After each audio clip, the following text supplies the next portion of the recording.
Welcome back mga ka-crypto. Ngayon ay pagbigyan natin yung mga ka-crypto natin dyan na nagtatanong about yung mga moon coins like Safe Moon at saka yung bagong labas na Rocket Moon. Pero bago natin umpisahan yan kasi very high risk ang mga coins na ito. Gusto ko lang ibigay sa inyo ang aking disclaimer na hindi po ito financial advice kasi hindi po ako financial advisor. Please always do your own research. Gamitin nyo po itong video natin as ay additional information. Kaya kung kayo ay nag-i-invest, i-research nyo mabuti kung saan nyo pinaglalagyan yung pera ninyo. Like I said, lahat ng mga sasabihin ko ngayon na mga coin ay mga high risk. Lahat naman dito sa crypto ay very high risk or unpredictable. Pero yung mga coin na ito ay mas volatile sila. Lalo na sa pagbagsak kung ito ay nagka-diferensya or counting FUD, fear, uncertainty, and doubt. Counting ganun lang ang mangyari sa mga coin na yon, na mga ito na tatalakayin natin, ay sigurado nating na bigla ang bagsak nila. Ang mga token na ito na sinasabi ko ay itong mga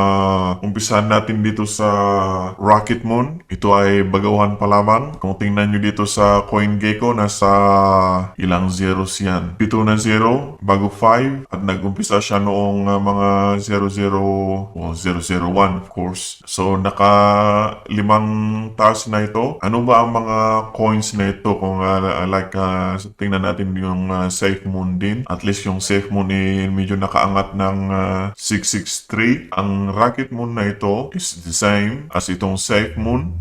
Lahat ng mga ito ay pare-parehas sila. Nagumpisa ito sa mga mura kasi kung titingnan nyo ang circulating supply o yung mga maximum supply nila is nasa 1 trillion na or 1 quadrillion. Kaya ganyan ang mga price niya kasi talagang malaki ang supply. At lahat ng mga features nito ay almost pare-parehas na. Like yung sabi nila community driven, pero sino sa palagay nyo ang mas marami ang coins? Yung mga developer, yung mga gumawa ng token na yan, sila ang mas malaki ang hawak. So automatic LP at saka yung rewards na makukuha mo for holding the coin. Alam ko marami ang naiinganyo dito kasi akala nila napakamura. And of course, kung nabili mo ito ng 001, lalo na itong Safe Moon na ito, kung ikaw ang nauna dito, nakailang multiply ka na, 663. Yan ang maganda naman sa mga coin na ito. Kung ikaw ay nauna, syempre ikaw ay mas malaki ang kita. Ang problema lang nito, ang magiging problema nito ay kung ikaw ay nabili, kumbaga ngayon, kung nabili ka ng 663 dyan at kinabukasan nag-bear market tayo, ano sa palagay mo mangyayari dyan? Lahat ng mga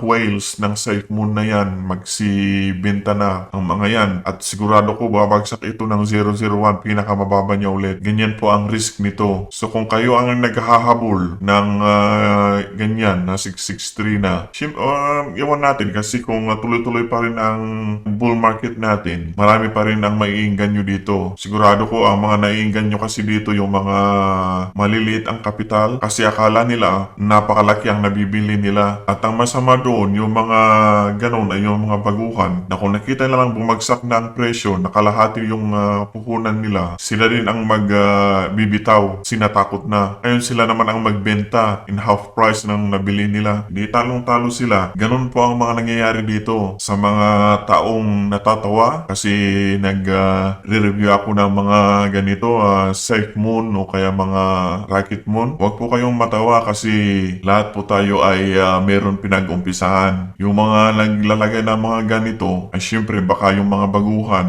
na naiinganyo for high gains na nakikita nila, mainganyo sila sa mga ganito. At yung mga videos natin na ito ay dito nila malalaman kung ano talaga ang nangyayari sa mga coins na ito. Hindi naman sa ako'y against sa mga coins na ito ang kasi ako din ay naglalagay. Yung mga barya-barya ko, nilalagay ko dito na Rocket Moon na ito. 0005 yan. Ikaw maging Safe Moon yan. O di na kailang multiply ka na. At saka yung inilagay mo dito na barya-barya mo, hindi mas maraming barya. Diba? Kaya nga lahat ng mga ka-crypto dyan, lalo na yung mga medyo matagal-tagal na rin dito sa space na ito, yung hindi nila sigurado at meron silang nakikita na potential. Kahit na hindi natin gusto yung mga coins na yon, kung nakita natin ang fundamentals na nag-a-affect ng presyo niya, you are crazy not to put something in there. Napunan nyo itong Dogecoin na ito. Napakaliit niya noon. Kaya lang, dahil sa binabanggit ni Elon Musk, kung ganun ang nakikita mong fundamentals ng isang coin, tapos makita mo na malaking tao ang nag-promote. Anong iniisip mo kahit hindi mo gusto yung coin na yun? Talikuran mo o kaya mag-like ka ng konti just in case lang. Yung mga iba kasi dyan, kung minsan nai-inlove sila sa coin, kung may coin sila na gustong gusto, fair enough kung na talagang napakaganda yung coin, walang problema doon. You stick with it hanggang sa maging successful. Lalo na yung mga karamihan dyan na gaya ko din na nagsimula ang Binance coin na yan na hanggang sa mapunta ng $5 tapos $50 hindi pa rin nagbibenta kasi gustong gusto nila yung coin na yun, gusto nila ang future ng isang coin na yun.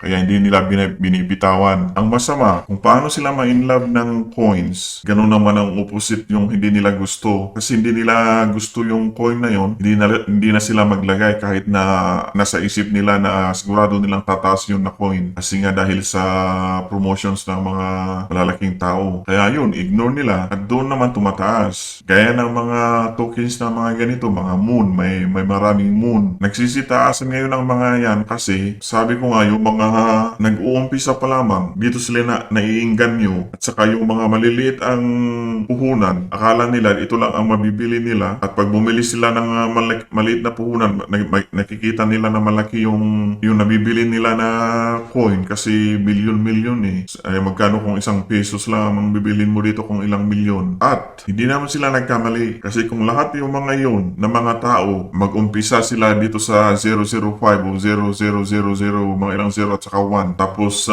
in 1 week time o 2 weeks time naging 100 yan, 100. O di nakailang multiple na yung pera nila at lumaki yung kakaunting puhunan nila kaya dito sila naiinganyo sa mga ganitong coin. Again, sa mga tao na tumatawa lang dyan kasi nababanggit ang Rocket Moon, Safe Moon o yung mga Rat Moon, marami pang moon na yon. Just think about it tapos tingnan nyo kung ano ang movement ng coin na yun. Kung saan napupunta yung mga investors nito. Like I said, I'll be honest with you, sa mga ganitong coins, naglalagay din ako ng mga barya-barya. Yung mga dust ko doon sa wallets ko, doon ang naiipon, inalagay ko sa mga coin na ito. At recently, may nakabanggit itong R-coin na ito. Sinong pangalan noon? Si Jesse Boy pala nakabanggit dito ng R-Moon. Hindi ko alam itong R-Moon na ito noon.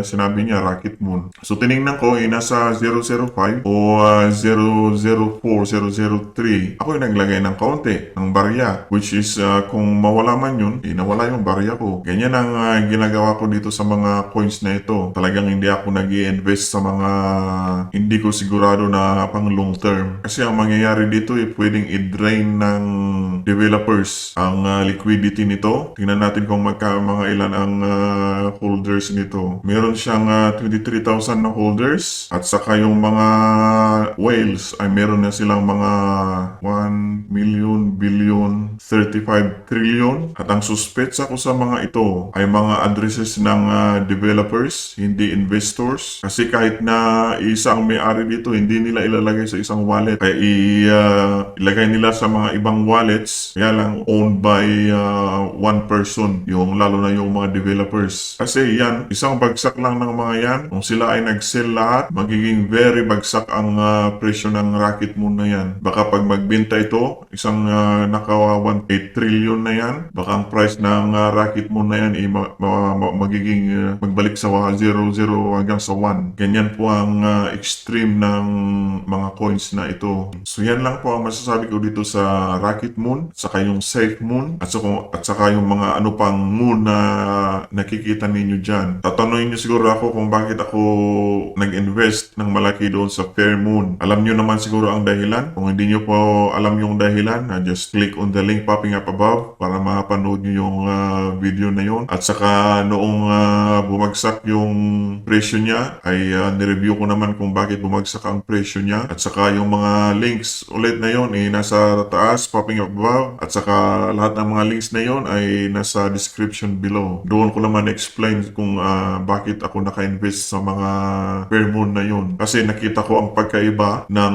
safe moon, rocket moon at saka mga ibang moon kumpara sa fair moon na yon, which is being utilized as a utility kung magkatotoo yung sinabi ng mga developers na gagawin nila. So ganun po ang difference nun, kaya ako ay naka-invest sa fair moon. So yan po ang rocket moon, safe moon, saka yung nabanggit ko na fair moon. Ang susunod naman natin ngayon ay yung free coin. Kung titingnan nyo itong free coin, medyo nakaarangkada na rin, nasa 0000, mga ilang zero yan, 4 na zero. Tapos ang maximum supply nila is 10 trillion. So at least mas maliit kaysa sa mga safe moon at rocket moon. Ang aim na mga ito, at least yung mga ito, hindi anonymous ang teams nila. And this is driven by community as well. Asan ba yung team nila? Ayun, meron pa silang team na taga-Pilipinas. Kasi ang aim ng free coin na ito ay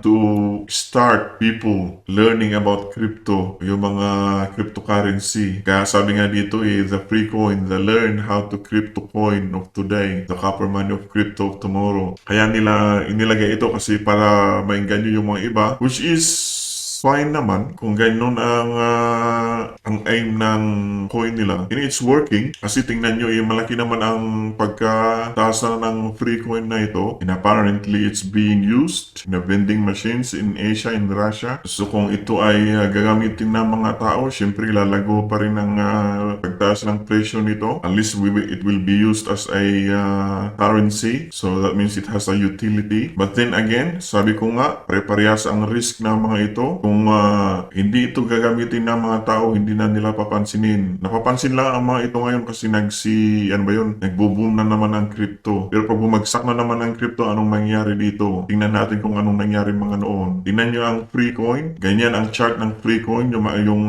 the whole chart niya. Nakita nyo itong spike na yan. At saka yung mga spike na ito noong 2018. Noong 2018 pa rin. Tapos 2019. Yan.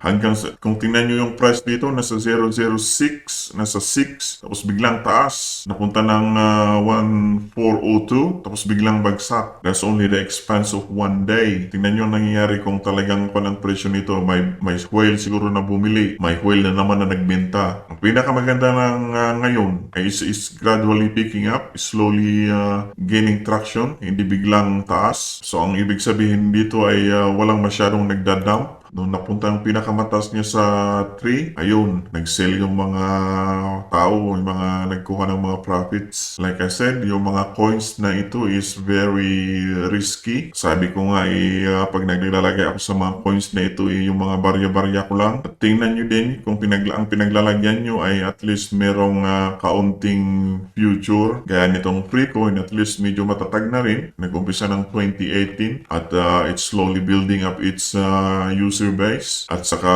sabi nga dito may utility, gagamitin daw na pambayad sa mga vending machines o yung mga yon. Kaya kung totoo ang mga yan, di maganda. Ako po ay hindi ko ipino-promote ang mga ganitong coin. Lahat naman ng mga coins na binabanggit ko dito hindi ko naman promote sila. Ano ba yun? Sinasabi ko lang, ang ginagawa lang natin ay yung research. At yung nire-research ko, sinasabi ko sa inyo ang opinion ko at sinasabi ko naman sa inyo kung saan ako naglalagay. At ang mga iyon ay aking mga decision lamang. At kung may nakita kayo dito sa mga research ko at saka may mga opinions ko na makatulong sa inyo for doing your own research as well and then making your own decisions, nasa sa inyo na po ay ang mga yan. So kung kayo po ay investors ng Rocket Moon, you are very early kasi ang presyo pa lang nito ay nasa 5 and hopefully kung ang bull market na ito ay it will continue at maraming maiingganyo pa na bibili nito, mapupunta ng 3 digits. Congratulations sa mga inyo. At yung mga sumasali din dito sa Safe Moon,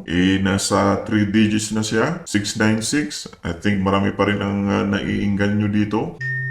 Pero opinion ko ulit, para sa akin lamang, kahit na barya, hindi ko na po ito lalagyan. Ito sigurong Rocket Moon na ito, oo, nilagyan ko ng barya. Pero itong Safe Moon na ito, hindi ko na nilagyan ng barya yan. Kasi medyo naka 3 digits na. Baka maging 4 pa yan na digits, pero kahit na barya ko, hindi ko na i-risk dito. Dito naman sa free coin na ito, meron din akong maliit na barya dito. At ang kasi ang ginagawa ko sa mga ganito mga barya-barya na ganito kung ano man ang mangyari, tingnan natin kung saan mapupunta.